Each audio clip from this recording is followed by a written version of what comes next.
ఇక్కడ మొన్నటి వరకు ఇన్ని రోజులు దాదాపు 5 సంవత్సరాలు 10 సంవత్సరాలు వెంకటరమణను 10 సంవత్సరాలు మీ దగ్గర కలివాడి తిరిగిన వ్యక్తి, సౌమ్యుడు, అన్నింటిలో చదువుకున్న వ్యక్తి, మీ అందరికీ అభివృద్ధి కోరుకున్న వ్యక్తి ఆయన కూడా. ఇప్పుడు ఆయన కూడా చెప్తున్నాడు, ఇన్ని నల్లలు పెట్టించినా ఎవరైనా నా దగ్గరకు వచ్చి ఏమని అడిగినరా? అదే టీఆర్ఎస్ ప్రభుత్వంలో ఉన్నప్పుడు కింద ఉన్న కౌన్సిలర్ కా నుంచి పైన ఉన్న నాయకుడు వరకు మధ్యలో ఉండేటోడు, పైన ఉన్నటోడు, ఆపరేటర్ మొత్తం తినడమే ఉన్నది దుకాణం. కానీ కాంగ్రెస్ ప్రభుత్వంలో ఈ రోజు మనం తీసుకున్నటువంటి అభ్యర్థులు పర్ఫెక్ట్ గా అన్ని విషయాలను ఆచి తూచి మీకు అందరికీ సేవ చేసేటువంటి వ్యక్తులను ఈ రోజు ఏర్పాటు చేయడం జరిగింది. ఆ విధంగా ఇట్లా మీరు చేయగలిగితే మీ రోడ్ల సమస్యలు తీరుతాయి, మీ ఇండ్ల సమస్యలు తీరుతాయి.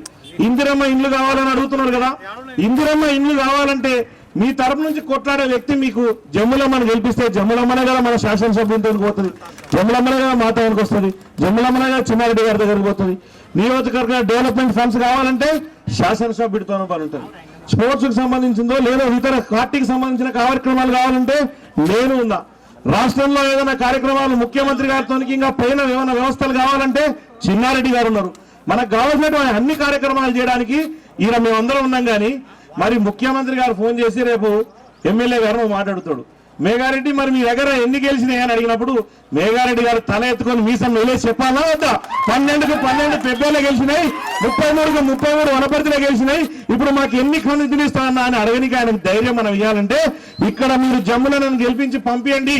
మీకు ఇల్లు కావాల్సిన వాళ్ళకి ఇల్లు ఇచ్చే బాధ్యత మాది. మీకు ఇల్లు కావాల్సిన వాళ్ళకి ఇల్లు వస్తాయి. ఈ రోజు 18 సంవత్సరాలు దాటిన వాళ్ళకి చీరలు రాలేదో వారందరికీ రేపు 12వ తారీఖు ఎలక్షన్ అయిపోయిన తర్వాత 13 కౌంటింగ్ అయిపోయిన తర్వాత 17వ తారీఖు నుంచి 18 సంవత్సరాలు నిండిన ప్రతి ఒక్కరికి జమ్ములమ్మ గారు ఇంటింటికి వచ్చి చీరలు పంచే కార్యక్రమం చేసుకుంటది స్థానిక శాసనసభ్యుడు మేఘారెడ్డి గారి ఆధ్వర్యంలో.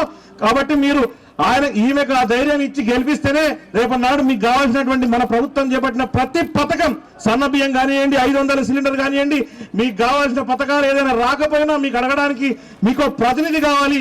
ఆ ప్రతినిధి మీకు జమ్ములమ్మని గెలిపిస్తేనే అవుతుంది. ఒకవేళ జమ్ములమ్మని గెలిపించకుండా పక్కలోనుకో పైసలకో లేకపోతే ఇంకో కులానికో లేకపోతే దోస్తానికో లేకపోతే కుటుంబం మాకు తెలిసిన వాళ్ళని చెప్పి ఓటు పోతే రేపు మీరు రోడ్లు కావాలన్నా ఏదైనా అడగాలని స్వయంగా ఎమ్మెల్యే గారి దగ్గరకో లేకపోతే మా దగ్గరకో చిన్నారెడ్డి గారి దగ్గరకో రావాలంటే మీకు అవకాశం దొరకదు, చాలా తక్కువ ఉంటుంది పరిస్థితి. అదే జమ్ములమ్మని గెలిపిస్తే జమ్ములమ్మ ఉంటుంది, అదేవిధంగా వెంకటరాములు గారు ఉంటారు, మేఘారెడ్డి గారు ఉంటారు. కాబట్టి ప్రతి ఒక్కరూ ఉంటాం. కాబట్టి మీ మీ కాలనీ డెవలప్మెంట్ చేసుకునే బాధ్యత ఇప్పుడు మీ చేతుల్లో ఉంది. మీరు ఓటు అనే అస్త్రంతోనే మీరు ఓటేసి మీరు గెలిపియండి, మీ అభివృద్ధి చేసే బాధ్యత మేము తీసుకుంటామని మీ అందరికీ తెలియజేస్తూ సెలవు తీసుకుంటున్నాం. జై హింద్, జై భారత్.